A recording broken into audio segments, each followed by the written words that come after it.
کہتی ہے میری خوش نصیبی ہے، میرے گھر میں، میری باری میں میرے سینے کو ٹیک لگائے ہوئے، میرا تھوک جو لگا تھا آپ کی مسواک پر، اس سے مسواک کر کے میری باری میں میرے سینے کو ٹیک لگائے ہوئے، ہاتھ اٹھایا، نظر اوپی تھی، ہاتھ نیچے گرا، میں سمجھ گئی اللہ کے نبی صلی اللہ علیہ وسلم کی وفات عمل میں۔ میلاد منانے کے نام پر، یہ خوشیاں منانے کے نام پر امت کو گمراہ کر رہے، قبر سے عذاب شروع ہوگا، تم کو یاد رکھو۔ وہ لوگ، وہ میرے بھائی، وہ عزیز جو 12 ربیع الاول کے دن تیاری کر رہے ہیں تم جشن منانے کی، یہ دیکھو آخر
جس کو پہلے 12 وفات کہا جاتا تھا، جس دن وفات ہوئی، اب یہ 12 ربیع الاول جشن کا دن بن گیا۔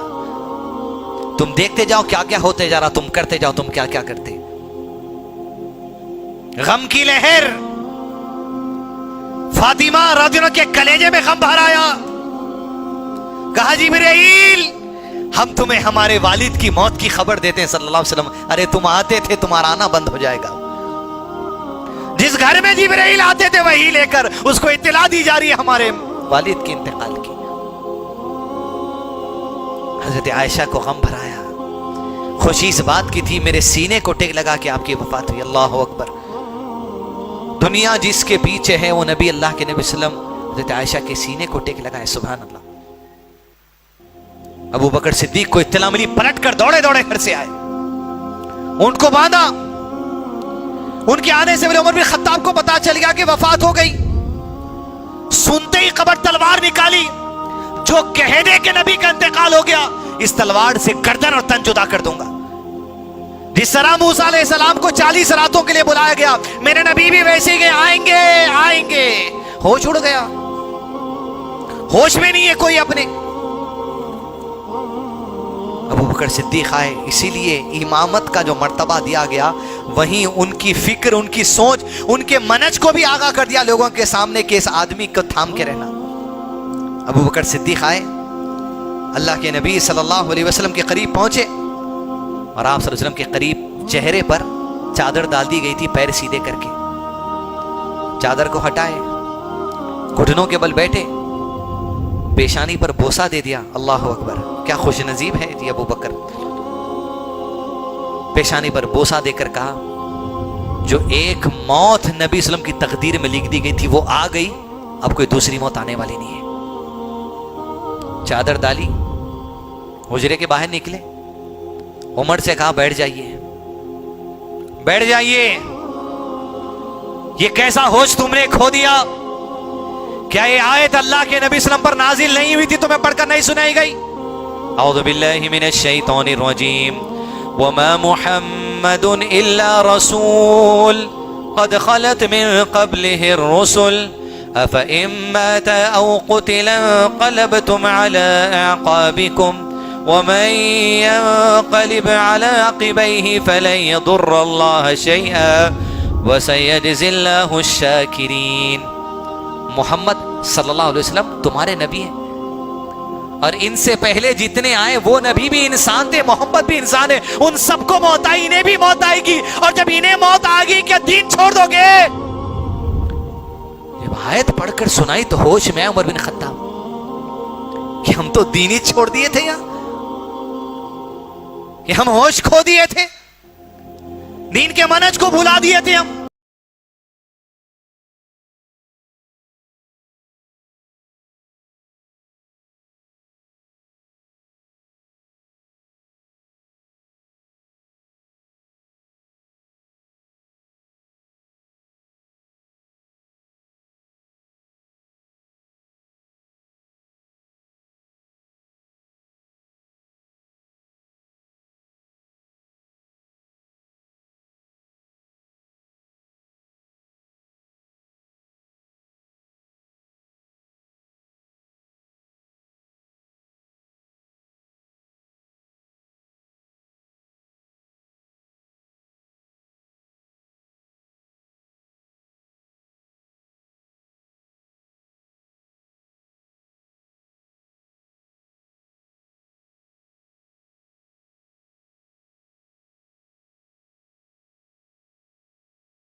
کو ڈائریکٹ ہاتھ نہیں لگتا,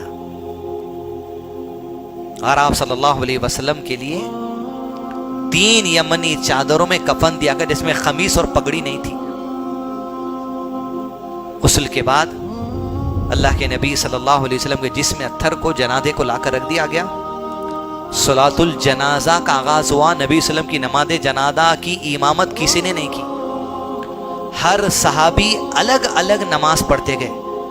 اور کیا ان کو موقع ملا, ایک ایک مردوں میں سے صحابی جاتا نماز پڑھتا تھا, نماز پڑھتا تھا, نماز پڑھتا تھا. مرد پڑھنے کے بعد عورتوں سے کہا گیا تم نماز جنازہ پڑھو, ایک ایک عورت جاتے نماز پڑھ, انفرادی الگ الگ نماز جنازہ پڑھتے. اللہ اکبر. عورتیں ہٹنے کے بعد بچوں کو بھیجایا گیا نماز جنازہ پڑھ کے. اللہ اکبر. وہ بچے کون جی؟ وہ خود بچپن کے صحابہ. اللہ اکبر. بچے جا کے نماز جنازہ جب پڑھ کے آئے، غلاموں سے کہا گیا تم جا کے نماز جنازہ پڑھ کر، انفرادی نماز جنازہ ہوئی، کوئی جو اسے امامت کا نماز جنازہ نہیں ہوئی۔ اس کے بعد بدھ کی شب تھی، چار شنبے کی شب، غالباً 12 ربیع الاول کو تو وفات ہوئی، اور اللہ کے نبی صلی اللہ علیہ وسلم کے جسم اطہر کو قبر میں اتارا گیا۔ کہاں پر؟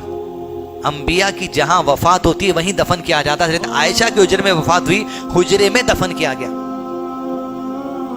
اور اسی حجرے میں ابو بکر صدیق نے قبر مانگ لی، اسی حجرے میں حضرت عائشہ حضرت عمر نے قبر مانگ لی، اسی حجرے میں قبر کی جگہ ہے عیسیٰ بن مریم علیہ السلام آئیں گے، انتقالوں کا وہاں دفن کیا جائے گا انہیں مدینے میں۔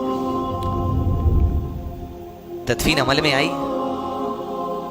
حضرت انس اللہ کے نبی صلی اللہ علیہ وسلم پر مٹھی ڈالنے والوں میں شامل تھے۔ مٹھی ڈال کے جب گھر کی طرف پلٹے، حضرت فاطمہ نے پوچھا، درد اور غم اور تکلیف دیکھیے، محبت اور عقیدت دیکھے۔ فاطمہ نے پوچھا، انس کیا تمہیں اللہ کے نبی صلی اللہ علیہ وسلم کے جس پر مٹھی ڈالتے وقت غم نہیں ہوا؟ تمہیں کس کے جسم پر مٹھی ڈال رہے ہیں، تمہارے دل کو کیا ملال نہیں ہوا؟ انس کہتے اللہ اکبر، انداز صحابہ کا، کہتے ابھی مٹھی ہو رہی تھی، مٹھی ڈالی جا رہی تھی، مٹھی ڈلی نہیں تھی۔ اللہ کے نبی صلی اللہ علیہ وسلم کی جدائی کی وجہ سے، آپ کی دوری کی وجہ سے ہمارے دلوں کی کیفیت بدلنا شروع ہو گئی۔ اللہ اکبر، دنیا داری کی محبت، ایسا دکھ رہا اللہ کے نبی صلی اللہ علیہ وسلم کی جدائی ہم سے گئی، وہ دینی جذبہ کیا کم ہو رہا ہم سے، یہ محسوس ہونا شروع ہو گیا۔ اللہ اکبر، خبر اللہ کے نبی صلی اللہ علیہ وسلم کی بنا دی گئی۔ گھر کی طرف صحابہ کرام پہنچے، غم کا عالم۔ بعض صحابہ نے اشعار لکھے، اس میں اشعار کہنے والی اللہ کے نبی صلی اللہ علیہ وسلم کی پھوپھی حضرت صفیہ رضی اللہ عنہا تھی۔ اللہ اکبر، کیا اشعار، کیا جملہ ان لوگوں کے لیے جو کہتے ہیں کہ میلاد ایسے مناؤ، فلاں مناؤ، فلاں مناؤ۔ اب میں کچھ نہیں بول رہا ہوں، آپ کو یہ سن لو، آپ عقل مند ہے تو سمجھ جاؤ، یہ ربیع الاول کا دن ہے جو ہو رہا تھا۔ حضرت صفیہ لکھتی ہیں، آپ ہماری امیدوں کا مرکز تھے، اللہ کے نبی صلی اللہ علیہ وسلم، بڑی امیدیں آپ سے تھی، بڑے کریم آپ تھے، بڑے رحیم آپ تھے، بڑے شفیق آپ تھے۔ آپ کی جدائی آج سن لے ہر وہ حضرت صفیہ کا قول، آپ کا شعر، وہ منج، کہا حضرت صفیہ نے آخری اپنے شعر کے جملے میں، آج جو رونا چاہتا ہے آج کا رونے کا دن ہے۔ اللہ اکبر، وہ ظالم ارے احنف نشبندی جو یہ کہتا ہے سوائے ابلیس کے سبھی خوشیاں منا رہے ہیں، تو نے حضرت صفیہ پہ تہمت لگا دی۔ حضرت صفیہ نے، یعنی تفسیر قرطبی میں علماء نے لکھا، حضرت صفیہ نے اپنے شعر میں لکھا، رونے والا آج رو لے، رونے کا دن ہے۔ جہاں رو رہے تھے لوگ تو کہتا ہے رونے والا ابلیس ہے، حضرت صفیہ پہ تہمت لگا دی ہے۔ احمد نقشبندی ہو، پیلی ٹوپی والا ہو، بریلوی ہو، ہری ٹوپی والا ہو، فلاں ہو، جو میلاد منانے کے نام پر، یہ خوشیاں منانے کے نام پر امت کو گمراہ کر رہے، قبر سے عذاب شروع ہوگا، تم کو یاد رکھو، اس عذاب قبر سے بچو۔ اسی لیے کہ انسان کے گناہوں کی سزا قبر کے مرنے سے شروع ہو جاتی ہے۔ اب بھی آ جاؤ میرے پیلی ہری ٹوپی والے بھائیوں، اے احمد نقشبندی سمجھ جا، تیری اوقات حضرت صفیہ کے شعر کے سامنے مٹھی کی بھی نہیں ہے، اور تو نے یہ کہہ دیا اٹھ کر، محمد نہ ہوتے تو آدم نہ ہوتے، آدم نہ ہوتے تو ابن مریم نہ ہوتے، ابن مریم نہ ہوتے تو ابن حیدر نہ ہوتے، ابن حیدر نہ ہوتے تو ہم تم نہ ہوتے، ارے ہم تم نہ ہوتے تو کچھ بھی نہ ہوتا۔ ارے سب کچھ کن سے ہے فیکون، وجود میں آ جاتی ہے چیز۔ اللہ کے نبی صلی اللہ علیہ وسلم کا محتاج نہیں ہے، سبحان اللہ۔ ابو بکر نے کیا آیت پڑھی، وما محمد الا رسول قد خلت من قبل، ہمارے ان سے پہلے جتنے رسول گزرے سب انسان تھے، یہ بھی انسان تھے، یہ بھی وفات پائے، وہ بھی وفات پائے، سوائے ابلیس کے سبھی خوشیاں منا رہے ہیں۔ تب تو اس کو تھوڑا الٹا پڑھ لیجئے، حضرت صفیہ کے اشعار کے بعد تفسیر قرطبی میں جو آیا ہے، سوائے اہل السنہ کے سب خوشیاں منا رہے ہیں۔